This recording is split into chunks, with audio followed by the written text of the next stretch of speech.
نحمده ونستعينه ونستغفره ونعوذ بالله من شرور أنفسنا ومن سيئات أعمالنا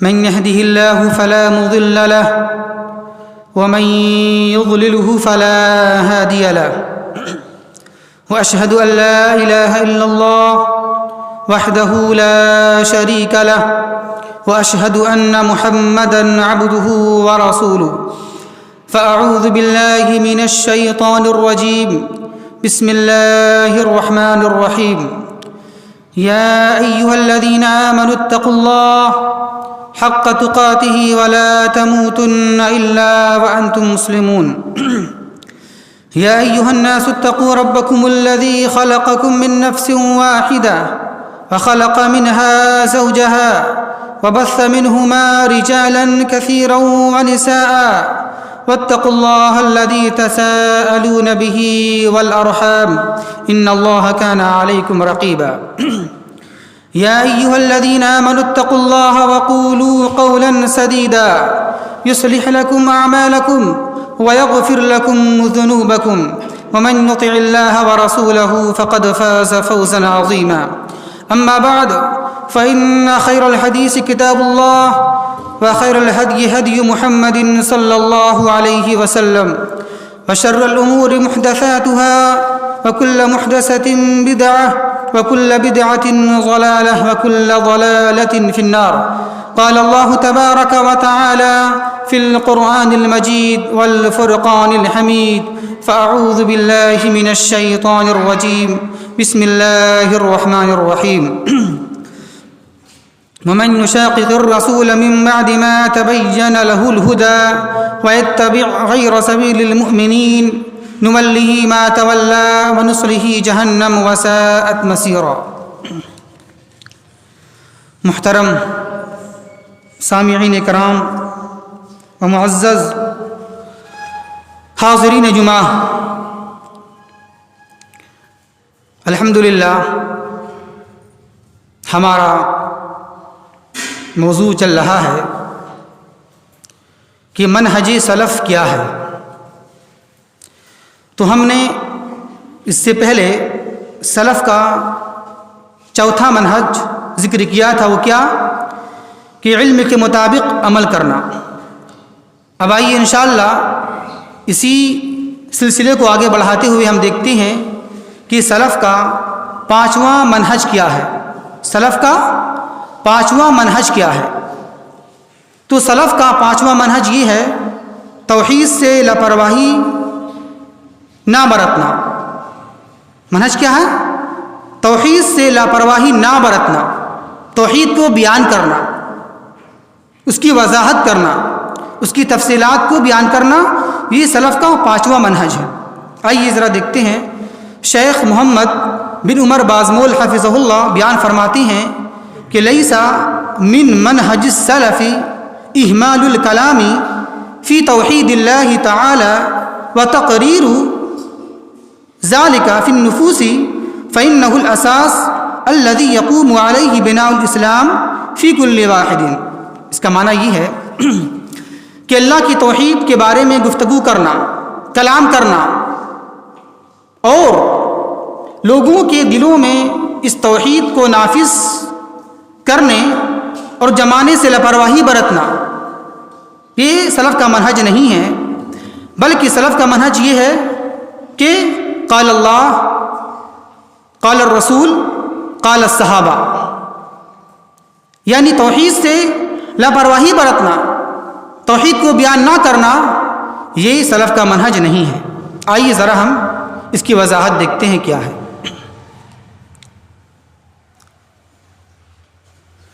توحید ہی وہ بنیاد ہے جس کی وجہ سے اللہ تبارک و تعالی قیامت کے دن اگر چاہے گا تو اللہ تبارک و تعالی سارے گناہوں کو معاف کر دے گا، بخش دے گا، سوائے شرک کو۔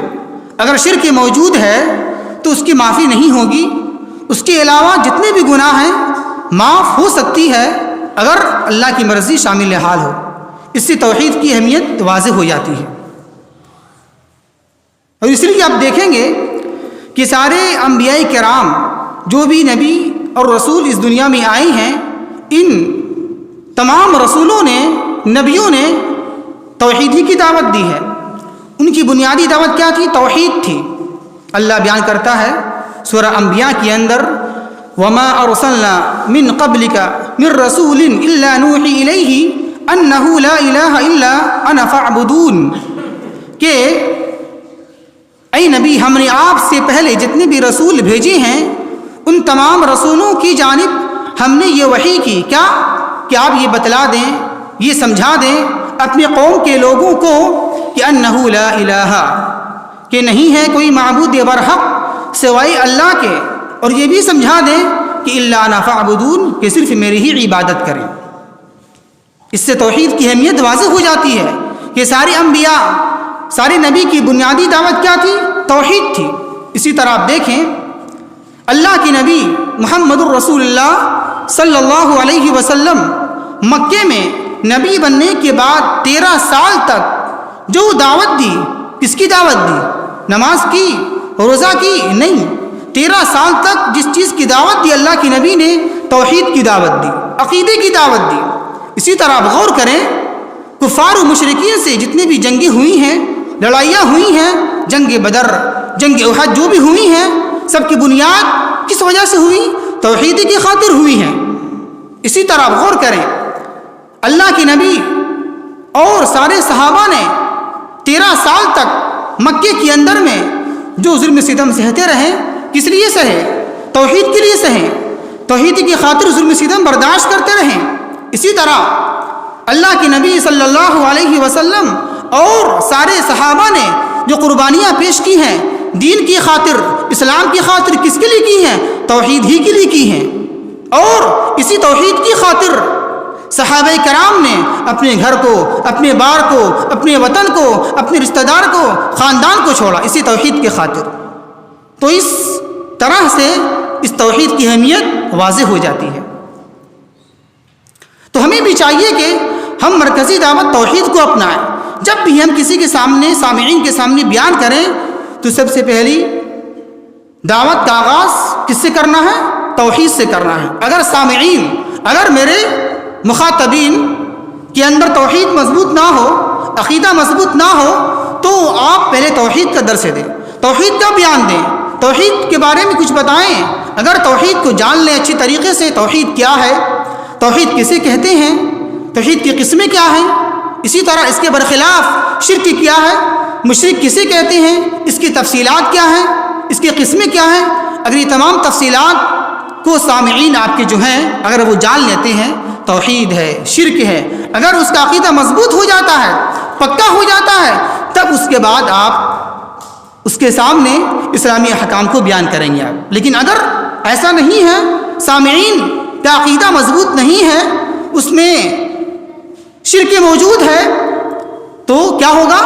اس کے اعمال ضائع برباد ہو جائیں گے۔ جتنے بھی اعمال کرتا رہے، نماز کرتا رہے، نماز پڑھتا رہے، روزہ رکھتا رہے، تو شرک کی موجودگی میں اس کے سارے نیک اعمال برباد ہو جائیں گے۔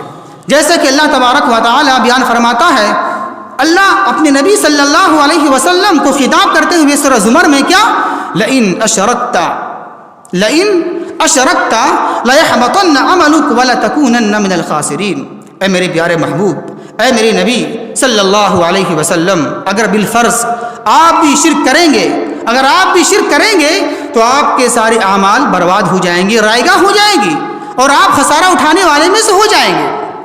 اسی طرح اللہ تبارک و تعالی نے قرآن مجید سورہ انعام کے اندر 18 نبیوں کا تذکرہ کیا ہے، اور 18 نبیوں کا تذکرہ کرنے کے بعد آخر میں یہ بات کہی ہے کیا؟ وَلَوْ أَشْرَكُوا لَحَبِطَ عَنْهُمْ مَا كَانُوا يَعْمَلُونَ۔ اگر یہ سارے نبی بھی شرک کر لیں تو ان کے اعمال بھی ضائع برباد ہو جائیں گے۔ تو اس سے توحید کی اہمیت اور شرک کی سنگینی، قباحت کا پتہ چلتا ہے کہ شرک کتنے بڑا نازک اور کتنا خطرناک گناہ ہے، کتنی سنگین خطرناک گناہ ہے، اور اس سے توحید کی اہمیت واضح ہو جاتی ہے۔ اسی طرح توحید کا اندازہ آپ اس بات سے بھی لگا سکتے ہیں، ذرا غور کیجیے آپ، کہ بلوغت سے لے کر بالغ ہونے سے لے کر موت تک زندگی کے ہر لمحے میں، ہر گھنٹے میں، ہر سیکنڈ میں، ہر منٹ میں، ہر وقت میں آپ پر عقیدہ توحید فرض ہے، واجب ہے، ضروری ہے۔ زندگی کے کسی بھی لمحے میں آپ یہ نہیں کہہ سکتے ہیں کہ ہم اس وقت میں ہم پر عقیدہ توحید فرض نہیں ہے، واجب نہیں ہے، ہم اس وقت میں اس لمحے میں عقیدہ توحید کو نہیں مانیں گے، ہم شرک کریں گے، بلکہ بلوغت سے لے کر موت تک زندگی کے کسی بھی اوقات میں، کسی بھی لمحے میں توحید کو چھوڑنا، عقیدہ توحید کو چھوڑ دینا اور شرک کرنا یہ گناہ ہے، یہ غلط ہے۔ بلکہ پوری زندگی آپ پر عقیدہ توحید واجب ہے، ضروری ہے، کسی بھی لمحہ آپ چھوڑ نہیں سکتے ہیں آپ کہ نہیں اس لمحہ یہ لمحہ آ گیا ہے، چلو عقیدہ توحید کو چھوڑ دو، کچھ اور اپنا لیتے ہیں، شرک کر لیتے ہیں۔ تو کسی بھی موڑ کے اندر زندگی میں آپ توحید کو چھوڑ کر شرک نہیں اپنائیں گے آپ، لیکن اعمال کو دیکھ لیں آپ، اعمال میں ایسا نہیں ہے۔ توحید کو چھوڑ کر، عقیدے کو چھوڑ کر اعمال کو لے لیں آپ، اعمال میں ایسا نہیں ہے۔ اعمال میں چھٹی آپ کو مل سکتی ہے، مثال کے طور پر دن بھر میں 5 نمازیں فرض ہیں، ایک نماز پڑھنے کے بعد دوسری نماز سے پہلے چھٹی آپ کو مل جائے گی۔ فجر پڑھ لیا، ظہر سے پہلے آپ چھٹی میں ہیں، آپ پر نماز فرض واجب نہیں ہے، فجر پڑھ کے چلے گئے، اب کب پڑھیں گے نماز؟ آپ ظہر میں پڑھیں گے، اس دوران آپ کو چھٹی مل جائے گی۔ آپ پر نماز ہر وقت فرض نہیں ہے، ہمیشہ لازم واجب ضروری نہیں ہے۔ اسی طرح اگر آپ نے رمضان کے فرض روزے رکھ لیے تو اب 1 سال تک چھٹی، پھر آپ پر روزہ فرض نہیں ہے، رمضان کے روزے رکھنے کے بعد فرض ہے نہیں، فرض ہے۔ اسی طرح اگر آپ نے زندگی میں ایک بار حج جو فرض وعدہ کر لیا تو آپ پوری زندگی آپ پر وہ ساقط ہو گیا۔ حج آپ پر ضروری نہیں ہے، فرض نہیں ہے، ایک بار کر لینے کے بعد نفل کر سکتے ہیں، نفل ہے، لیکن فرض واجب نہیں ہے آپ پر، ایک بار کر لیا پوری زندگی آپ کے لیے چھٹی ہو گئی۔ اسی طرح اگر آپ نے سال میں ایک بار زکوٰۃ دے دیا تو پورے سال آپ کو چھٹی ہو گئی، آپ زکوٰۃ نہ دیں، آپ صرف سال میں ایک بار زکوٰۃ دینا ہے، وہ بھی نصاب آنے پر۔ تو آپ ذرا غور کیجیے، دیکھیے کہ اعمال میں کیا ہوتا ہے۔ اعمال میں آپ کو چھٹی مل سکتی ہے، کسی بھی لمحہ چھٹی ہے، توقف ہے، ٹھہرنا ہے، لیکن عقیدہ توحید میں ایسا نہیں ہے۔ آپ یہ نہیں کہہ سکتے ہیں کہ زندگی کے اس موڑ میں، اس وقت میں، اس لمحے میں، اس دن میں عقیدہ توحید کو چھوڑ دیں اور شرک کو اپنا لیں، خرافات کو اپنا لیں، ایسا ہو ہی نہیں سکتا۔ اگر آپ عقیدہ توحید کو ماننے کے بعد کسی بھی لمحے میں، زندگی کے اوقات کے کسی بھی لمحے میں، کسی بھی موڑ میں اگر آپ نے عقیدہ توحید کو چھوڑ دیا تو آپ مرتد کہلائیں گے۔ کیا کہلائیں گے؟ مرتد۔ آپ نے دین کو چھوڑ دیا، آپ کا نام مرتد ہو جائے گا اور آپ دین اسلام سے نکل جائیں گے، کافر ہو جائیں گے۔ لیکن اعمال میں ایسا نہیں ہے۔ اگر بالفرض ہے جو فرائض اعمال ہیں، اگر اس کو آپ نے عمل نہ کیا، کسی فریضہ کو انجام نہ دیا تو آپ گناہگار ضرور ہوں گے، لیکن گناہگار ہونے کی بنا پر آپ مرتد نہیں ہوں گے، آپ اسلام سے نکلیں گے نہیں، آپ کافر نہیں ہوں گے، لیکن عقیدہ توحید کو چھوڑ دیا تو آپ کافر ہو جائیں گے۔ یہ فرق ہے عمل میں اور عقیدہ توحید میں۔ جہاں آپ نے کسی بھی لمحہ عقیدہ توحید کو چھوڑا اسی وقت آپ کافر ہو جائیں گے، مرتد ہو جائیں گے۔ لیکن اگر نماز چھوڑ دیا آپ نے، زکوٰۃ چھوڑ دیا تو گناہگار ہیں، گناہگار ضرور ہوں گے آپ، لیکن آپ کافر مرتد نہیں کہلائیں گے آپ۔ تو اس سے عقیدہ توحید کی وضاحت ہوتی ہے اور اس کی اہمیت کا اندازہ مجھے لگتا ہے۔ یہ عقیدہ توحید کی وضاحت۔ تو ہمیں توحید سے لاپرواہی برتنا نہیں چاہیے اور ہمیں اس کو بیان کرنا چاہیے، اس کی تفصیلات، اس کی وضاحت کو سب کے سامنے بیان کرنا چاہیے۔ تو یہ ہے آپ کا سلف کا کیا ہے؟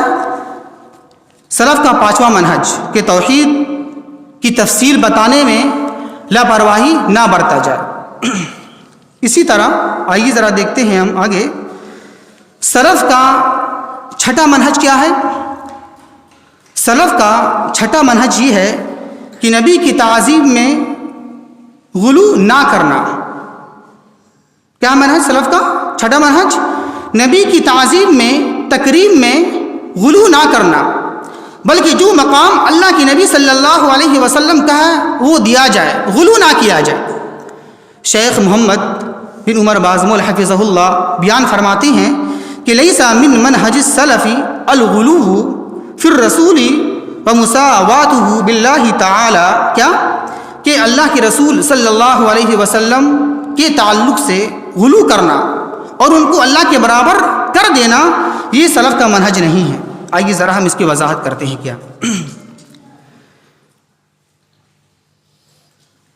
ایک ہوتا ہے غلو اور ایک ہوتا ہے تحقیر۔ غلو کا معنی کیا ہے؟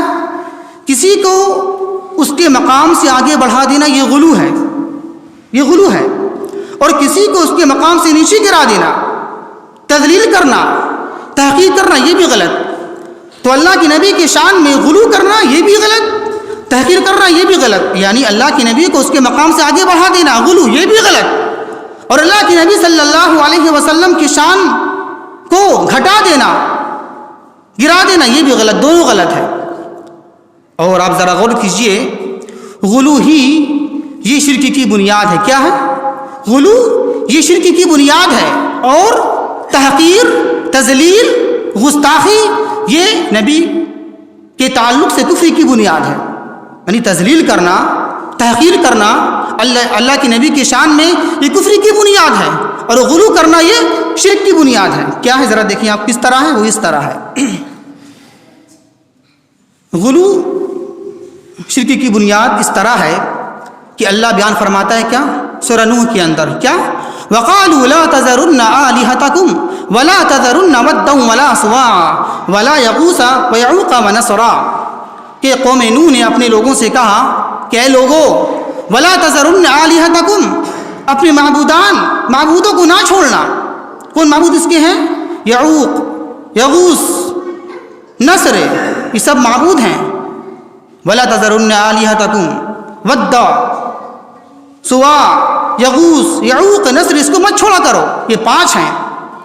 تو اس کی تفسیر میں حضرت عبداللہ بن عباس رضی اللہ تعالیٰ عنہ بیان فرماتے ہیں کہ اللہ تبارک و تعالیٰ نے جو قرآن کے اندر 5 نام ذکر فرمائے ہیں، ود، سوا، یغوث، یعوق، نصر، یہ کون ہیں؟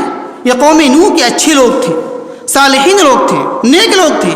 تو جب یہ لوگ مر گئے، وفات پا گئے، تو کیا ہوا؟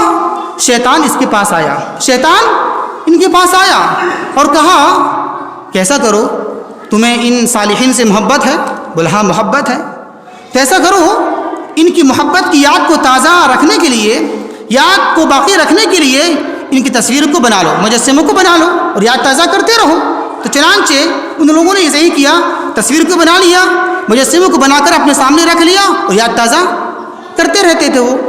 پھر ایک لمبے زمانے کے بعد، جب ایک لمبا زمانہ گزر گیا، پھر جب یہ لوگ فوت ہو گئے، مر گئے، پہلی اولاد، پہلی نسلیں، تو پھر شیطان اس کی اولاد کے پاس میں آیا اور یہ کہا کہ جو تصویر تم لٹکا کے رکھے ہو اپنے گھروں میں، اس کی یاد تازہ کرنے کے لیے ایسا کرو، تمہارے جو آبا اجداد تھے پہلے کے نا، وہ کیا کرتے تھے؟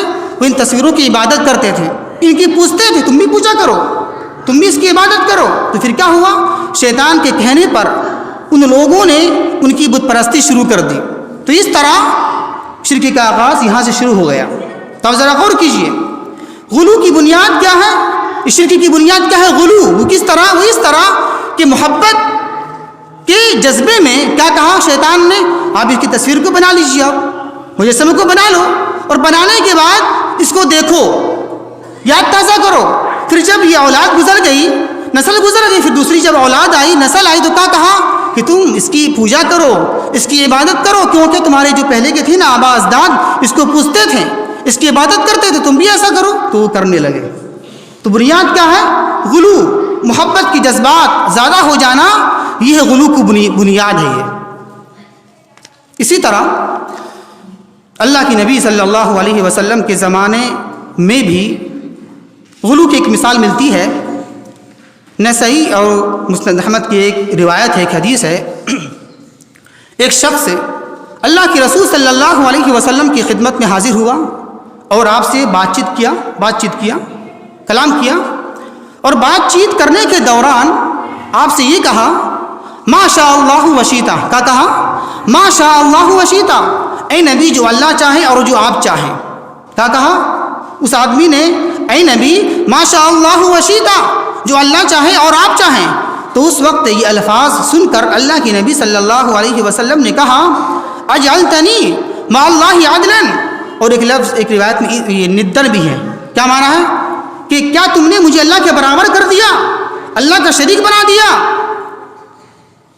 تو ذرا غور کیجیے اس حدیث پاک کے اندر اللہ کے نبی صلی اللہ علیہ وسلم نے جب یہ آدمی کہا اے اللہ کے رسول ما شاء اللہ وشیتا، جو اللہ چاہے اور جو آپ چاہیں، تو اللہ کے نبی نے جواب کیا دیا؟ تم نے مجھے اللہ کا برابر کر دیا، اللہ کا شریک کر دیا۔ تو اس کا مطلب یہ نکلا اس کائنات میں جو کچھ بھی ہوتا ہے اللہ کی مرضی اللہ کی چاہت سے ہوتا ہے، تنہا اللہ کی چاہت میں وہ اکیلا ہے، اللہ کی چاہت میں اللہ کی مرضی میں کسی دوسرے کا دخل نہیں ہے، بلکہ نبی تک کا دخل نہیں ہے۔ اللہ اکیلا چاہتا ہے، اللہ کی مرضی اکیلے ہوتی ہے، اس میں کسی اولیاء کا، کسی صالحین کا، کسی شہداء کا، کسی انبیاء کا، کسی نبی کا دخل نہیں ہے۔ تو اب اللہ کی چاہت کو نبی کی چاہت سے ملا دینا، ایک کر دینا، یہ غلط ہے، یہ غلو ہے۔ تو اسی کے بارے میں کہا اللہ کے نبی نے نہیں تم ایسا مت کہو، کیا کہو؟ ما شاء اللہ وشیتا، یہ وحدہ، ما شاء اللہ وحدہ، جو اللہ اکیلا چاہے یہ کہو، بلکہ تم یہ مت کہو جو اللہ چاہیے ہم چاہیے، یہ غلط ہے، بلکہ ما شاء اللہ وحدہ، جو اکیلا اللہ چاہے یہ کہنا چاہیے آپ کو۔ تو اس طرح اللہ کے نبی صلی اللہ علیہ وسلم نے غلو کرنے سے منع کر دیا، یہ غلو ہے، ایسا نہیں ہونا چاہیے۔ اسی طرح ایک بخاری مسلم کی حدیث ہے،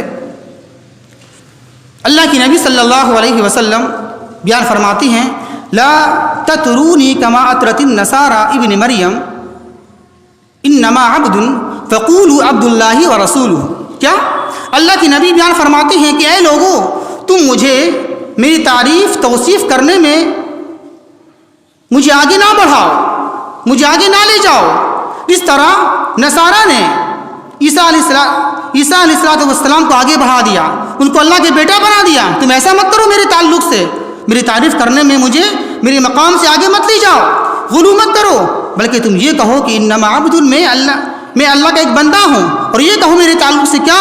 فقولوا عبد اللہ ورسولہ، میں صرف اللہ کا بندہ ہوں اور اس کا رسول ہوں، مجھے یہ کہو، تم اللہ کا بندہ کہو اور اللہ کا رسول کہو۔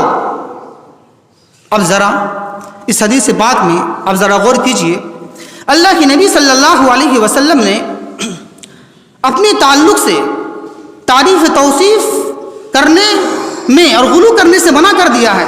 زیادہ کرنا، تعریف و توصیف میں غلو کر دینا، آگے بڑھا دینا، یہ منع کر دیا ہے۔ اور اسی کے ساتھ ساتھ صرف اتنا ہی نہیں، اور اسی کے ساتھ ساتھ یہ بھی وضاحت کر دیا ہے ٹھیک ہے میری تعریف میں غلو مت کرو، آگے نہ بڑھاؤ، جو میرا مقام ہے وہ دیا کرو اور مجھے آگے نہ بڑھاؤ، یہ ٹھیک ہے، لیکن اس سے یہ بات نہ سمجھ لینا کہ میری کوئی حیثیت ہی نہیں ہے، میرا کچھ مقام ہی نہیں ہے، نہیں، بلکہ اللہ کے رسول صلی اللہ علیہ وسلم نے غلو سے منع کرنے کے ساتھ ساتھ یہ بھی وضاحت کر دیا۔ یہ مت سمجھنا کہ تعریف نہیں کرنا کا مطلب یہ نہیں ہے کہ ہم کچھ بھی نہیں ہیں، میری حیثیت کچھ بھی نہیں ہے، نہیں، بلکہ یہ بھی کہا عبداللہ ورسولہ، مجھے اللہ کا رسول مانو، میں اللہ کا رسول بھی ہوں۔ اب بندہ تو ماننا ہے ہی ہے، لیکن مقام بھی مجھے ماننا ہے، میرا مقام کیا ہے؟ میں اللہ کا رسول ہوں، اللہ تبارک و تعالیٰ نے سارے جہاں کے لیے مجھے رسول بنا کر بھیجا، یہ میرا مقام، اس کو ماننا ہے۔ تو اللہ کے نبی صلی اللہ علیہ وسلم نے ایک ہی حدیث کے اندر میں جہاں غلو کرنے سے منع کیا، وہیں اللہ کے نبی صلی اللہ علیہ وسلم نے تحقیر کرنے سے منع بھی کر دیا۔ جو مقام ہے وہ مقام دیا جائے، ایسا نہیں کہ تعریف نہیں کرنا کا مطلب یہ نہیں کہ بالکل گستاخی کرنا نبی کی، تحقیر کرنا، تذلیل کرنا، دونوں نہیں کرنا، غلو بھی نہیں، تحقیر بھی نہیں، جو مقام ہے وہ مقام دیا جائے، یہ ہے درمیانی راہ۔ تو اللہ کے بندہ ماننے کے ساتھ ساتھ اللہ کا رسول مجھے ماننا ہے کہ محمد الرسول اللہ صلی اللہ علیہ وسلم اللہ کے نبی ہیں، اللہ کے پیغمبر ہیں، یہ مقام ان کو دینا ہے ہم کو، تو دونوں کے بیچ میں لے کے چلنا ہے، نہ غلو اور نہ تحقیر کرنا ہے۔ اب آئیے ذرا دیکھتے ہیں غلو کے برخلاف کیا ہے۔ غلو کے برخلاف اس کو الٹا کیا ہوتا ہے؟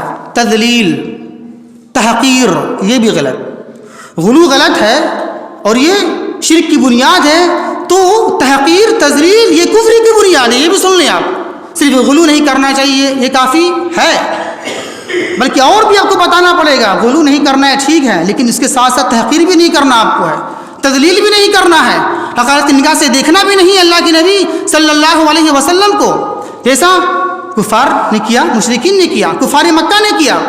کفار مکہ نے اللہ کے نبی صلی اللہ علیہ وسلم کی شان میں تحقیر کیا، تذلیل کیا، نعوذ باللہ۔ کیا بولا؟ یہ تو میرے جیسے انسان ہے، یہ کیا ہے؟ یہ تو میری طرح ایک لڑکا ہے، انسان ہے، کھاتا ہے، پیتا ہے، بازاروں میں گھومتا ہے، یہ کیا نبی ہو سکتا ہے؟ یہ تو میرے طرح ہے، ہم انسان، یہ بھی انسان، گھومتا ہے بازاروں میں چلتا ہے، سامان خریدتا ہے، یہ تو میرے طرح انسان ہے، یہ نبی کیسے بن سکتا ہے؟ اور یہ تحقیر کیا، تذلیل کیا کفار مشرکین نے اللہ کے نبی کے شان کے تعلق سے، کیا کہ یہ تو نعوذ باللہ یہ تو کاہن ہے، یہ تو شاعر ہے، یہ مجنون ہے، یہ تو پاگل ہے، یہ تو دیوانہ ہے۔ تو اس طرح کی کلمات استعمال کیے ہیں کفار نے، مشرکین نے۔ تو اب اسی بنیاد پر کفار نے، مشرکین نے، تحقیر کی بنیاد پر، یہ تو انسان میرے طرح ہے، یہ کیا نبی بن سکتا ہے؟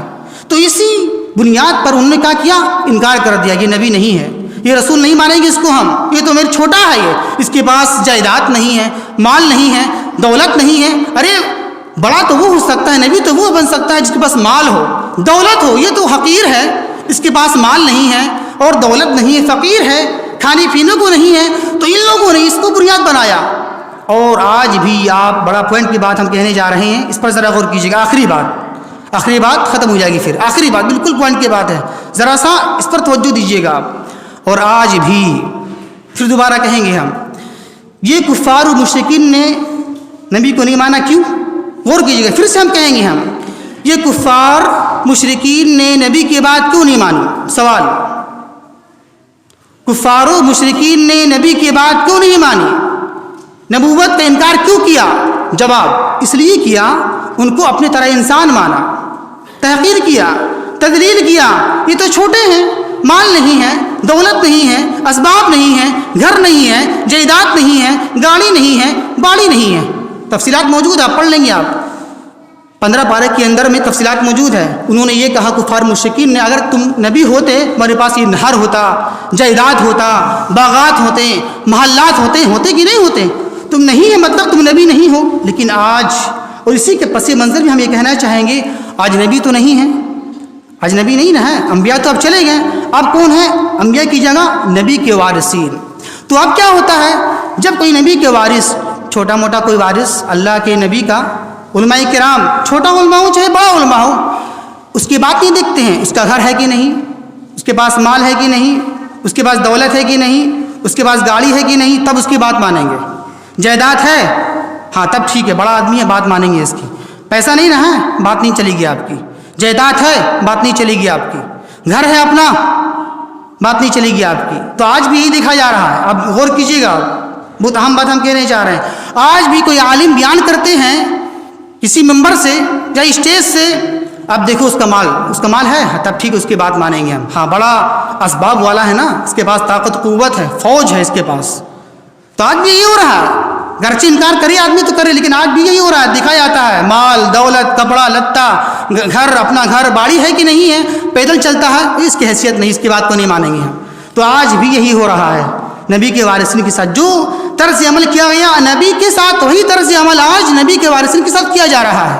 تو ایسا نہ کریں، واللہ ایسا نہ کریں۔ آپ علم دیکھیں، آپ دلائل دیکھیں، آپ صورت نہ دیکھیں، آپ کپڑا نہ دیکھیں، آپ کسی کے گھر بر باڑی اور مال دولت نہ دیکھیں، آپ بس آپ کیا دیکھیں؟ علم دیکھیں، سلف کا منہج دیکھیں، یہ ساری چیز دیکھیں۔ آپ جو دیکھنے کی ہے وہ دیکھیں، جو نہیں دیکھنے کا ہے وہ نہ دیکھیں۔ اللہ کی قدر، اللہ کے سامنے مال کی، دولت کی قدر و قیمت ہے ہی نہیں ہے، کچھ بھی نہیں ہے۔